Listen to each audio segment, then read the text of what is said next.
ప్రియులారా, దేవుడు తన దాసుల చేత వాగ్దానము చేయబడిన మాట అది ఏదైనా సరే దేవుడు నెరవేరుస్తాడు. ఈరోజు ఈ వాక్యాన్ని మనకు కూడా దేవుడు ఇస్తామన్నాడు. ఏమనంటే, నీకును మీ ఇంటికిని మీ కుటుంబానికిని మీకు కలుగున్న దానికి అంతటికిని దేవుని కాపుదల క్షేమము ఉండునుగాక అని అంటూ ఉన్నారు. ప్రియులారా, దేవుని వాక్యంలో మనం చూస్తే దేవుడు మన ఇంటికి మనకు కలుగున్న దానికి క్షేమాన్ని కాపుదలను దేవుడు ఇస్తాడు. ఈ లోకంలో ఎక్కడ చూసినా నెమ్మది లేదు, శాంతి లేదు, భయంకరమైన వార్తలు, భయంకరమైన పరిస్థితులు మనం చూస్తూ ఉంటున్నాం. కానీ అటువంటి సందర్భంలో దేవుడు మనకి నెమ్మదినిస్తాడు, శాంతినిస్తాడు. దేవుని నమ్ముకున్న వారికి క్షేమము కలుగు చేస్తాడు. వారికి కాపుదల దేవుడు ఇస్తానని దేవుడు వాగ్దానం చేస్తూ ఉన్నాడు. ఒకసారి ఏం జరిగిందనంటే అండి ప్రియులారా, మనం ఒక సందర్భంలో ఒక పాస్టర్ గారు ప్రార్థన చేసుకుంటూ ఉన్నాడట. పాస్టర్ గారు ప్రార్థన చేసుకుంటూ ఉంటున్నప్పుడు ఆ ఊరిలో దొంగలు వచ్చారు. దొంగలు వచ్చినప్పుడు ప్రతి ఇంటిని వారు దొంగతనం చేస్తూ ఉన్నారు.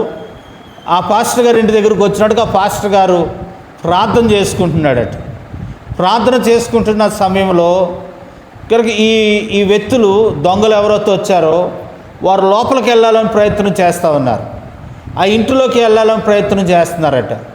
ఇంటిలోనికి వెళ్ళాలని ప్రయత్నం చేస్తుంటున్నప్పుడు ఆ ఇంటికి ద్వారం ఎక్కడుందో, కిటికీ ఎక్కడుందో కనపడతలేదు ఈ దొంగలకి.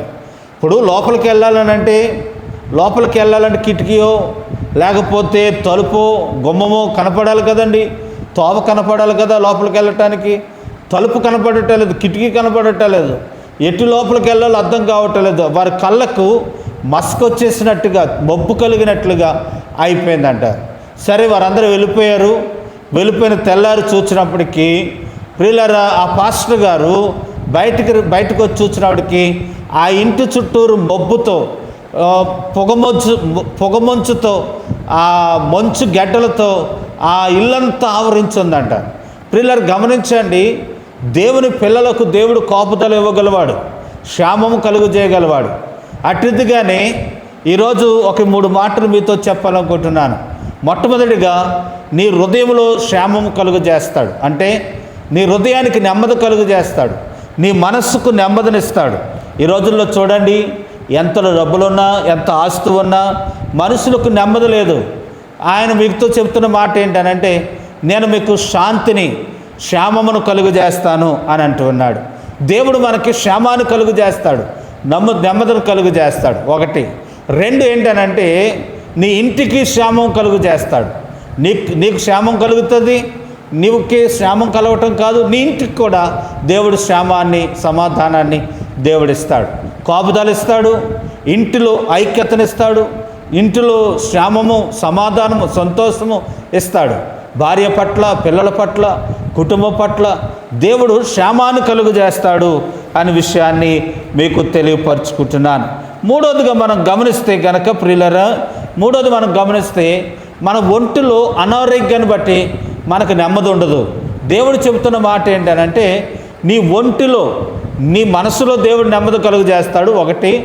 2, నీ ఇంటిలో నెమ్మది కలుగు చేసి క్షేమం దయచేస్తాడు. 3 ఏంటనంటే, నీ ఒంటిలో అంటే శరీరంలో దేవుడు నెమ్మది కలుగు చేస్తాడు. ఎప్పుడైతే మనకు అనారోగ్యం ఉంటుందో అండి, ఎప్పుడైతే మనం రోగులుగా ఉంటామో, ఎప్పుడైతే మనం బలహీనులం అవుతామో అప్పుడే మనకు క్షేమం ఉండదు, ఆరోగ్యం ఉండదు కదండి. ఈరోజు దేవుని వాక్యం ఏం చెప్తున్నారంటే, నీకు క్షేమము కలుగు చేస్తాను అని దేవుడు చెప్తా ఉన్నారు. అటువంటి క్షేమం మనం పొందుకోవాలని అంటే ఏం చేయాలి అని అంటే, ఆయన యందు మనం నమ్మిక కలిగి, ఆయన సహాయాన్ని మనం పొందుకునే వారంగా, ఆయన కృపను మనం వేడుకునే వారంగా మనం ఉండాలి అని ప్రభు పేరట మీకు మనవి చేస్తూ ఉంటున్నాను. దేవుడు నమ్మదగిన వాడండి, ఆయన సహాయం చేయగలవాడండి. ఆయన విషయంలో మనం ఏదడిగినా దేవుడు చేయగల సమర్థుడు మన దేవుడు ఉన్నాడనే విషయాన్ని మీకు తెలియపరుచుకుంటున్నాను. తర్వాత మనము ఇట్టి ఆశీర్వాదాలు మనం పొందుకోవాలని అంటే ఏం చేయాలి అని అంటే కనుక ఏం చేయాలి? యేసు ప్రభునందు విశ్వాసం ఉంచాలి. ఆయనే చెప్పాడు, నా శాంతిని నేను మీకు అనుగ్రహిస్తాను, నా కాపుదలు నేను మీకు ఇస్తానన్నారు, నా చేతుల్లోనికి రండి మీకు నెమ్మదినిస్తానన్నారు. ప్రియులారా, అటు రీతిగా దేవుడు మనకు అనుగ్రహించగల సమర్థుడనే విషయాన్ని తెలియపరుచుకుంటున్నాను. ఈ ఉదయకాల సమయంలో ఈ వాక్యాన్ని వింటున్న ఈ సమయంలో దేవుడు మీతోనే మాట్లాడుతున్నాడు అనే విషయాన్ని మీరు మర్చిపోవద్దు. దేవుడు మీకు క్షేమము కాపుదలు ఇవ్వాలనంటే ఆయన యందు విశ్వాసం ఉంచాలి. ఎవరైతే విశ్వాసం ఉంచి దేవుణ్ణి అంగీకరించి ఆయన వాగ్దానాల మీద నమ్మిక ఉంచుతారో వారికి దేవుడు శాంతిని, నెమ్మదిను, క్షేమమును దయచేస్తాడు. ప్రియులారా, దేవుని వాగ్దానాలు నమ్మదగినవి. ఈ లోకములో మనుషులు వాగ్దానాలు చేస్తారు కానీ వారు నెరవేరుస్తారో లేదో కానీ మన దేవుడు నమ్మదగిన వాడు, వాగ్దానము చేసి నెరవేర్చేవాడు గనక ఆయన అంటున్నాడు, నీకును నీ ఇంటికిని నీ కలుగున్న దానికి క్షేమము కలుగుతుంది.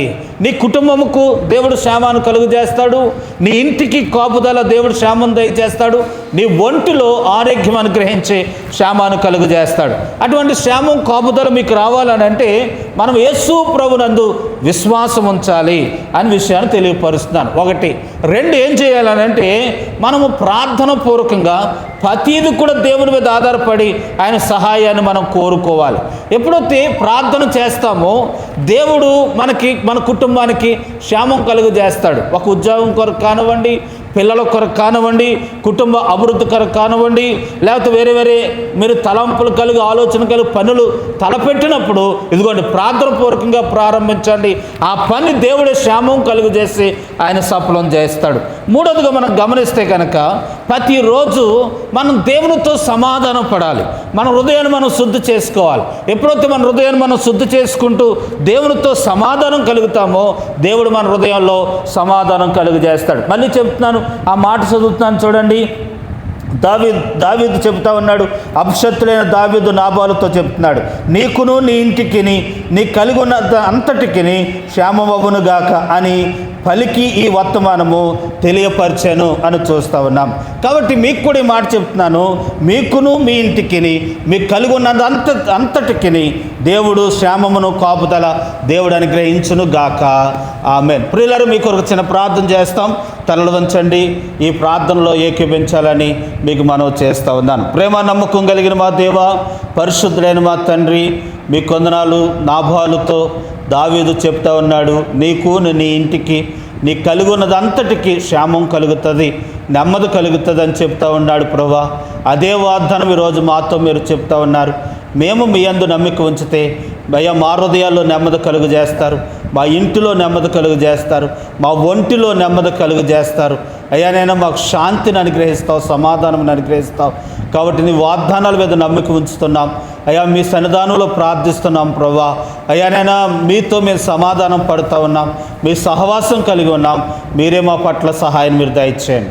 ఎవరైతే ఈ వాక్యాన్ని వింటూ ఉన్నారో వారి జీవితాల్లో అద్భుత ఆశ్చర్యకార్యాలు మీరు జరిగించి ఆనందము, సంతోష, సమాధానము దయచేయమని ప్రార్థన చేస్తూ వారికి, వారి కుటుంబానికి, వారు కలిగి ఉన్నది అంతటికి క్షేమము కాపుదల దయచేసి మహిమ పొందమని యేసు నామములో ప్రార్థించి అడిగి వేడుకుంటున్నాము తండ్రి.